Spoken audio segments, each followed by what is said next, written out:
بحوزة لاعبات المنتخب الفرنسي على الواجهة اليمنى.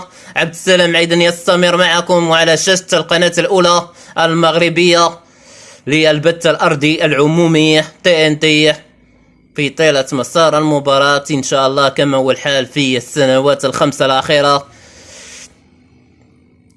سواء داخل المغرب وكذلك في مختلف الدول العربية والدولية.